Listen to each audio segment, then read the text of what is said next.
Depuis plusieurs années, la myosite appelée communément Mbassou ou Mwanza dans la communauté congolaise défraie la chronique. À ce jour, les avis sont partagés et nombreux restent perplexes sur cette pathologie qui paraît comme énigmatique. Pour éclairer la lanterne des populations, notre équipe de reportage s'est rapprochée du président départemental de la médecine naturelle qui affirme que cette infection émanerait d'un mauvais sort. Néanmoins, elle peut être traitée médicalement, tout comme traditionnellement. Mbassou, quand on regarde au point de vue psychosomatique, c'est un sort. Aujourd'hui, vous voyez comment ça dérange beaucoup de gens dans les marchés, les gens veulent faire du tort aux autres. Mais scientifiquement, c'est ce qu'on appelle une myosite. Et quand vous êtes atteint d'une myosite, ça attaque la partie cutanée comme le muscle. Ça peut déchirer, il y a une inflammation qui arrive.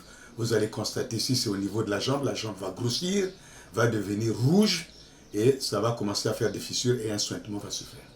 Pour lui, il est important que les professionnels de la médecine moderne et ceux de la médecine traditionnelle devaient conjuguer leurs efforts en vue de proposer ensemble des solutions efficaces, car cette pathologie complexe ne cesse de prendre de l'ampleur dans la société.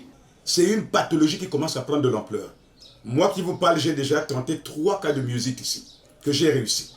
Le Mbassou, ça se soigne. Et aujourd'hui, pour nous, les deux parties, les deux sensibilités sont acceptables.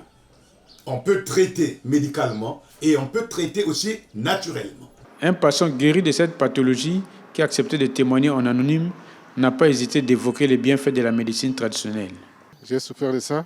Je ne savais même pas si c'était ça, vraiment.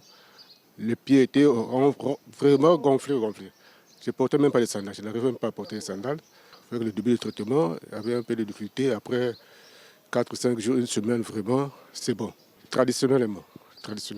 Pour recueillir plus d'informations sur la problématique de la maladie Mbassou ou Mwanza et rassurer les patients, voire les potentielles victimes, nous avons contacté des médecins exerçant dans les hôpitaux de Pont-Noir qui se sont abstenus de se prêter à notre micro pour des raisons inconnues. Au-delà des limites constatées au niveau du système de santé en République du Congo, les populations qui souhaitent vivre longtemps sur Terre veulent l'efficacité de l'offre de soins, la disponibilité de produits médicaux adéquats et un personnel soignant de plus en plus compétent.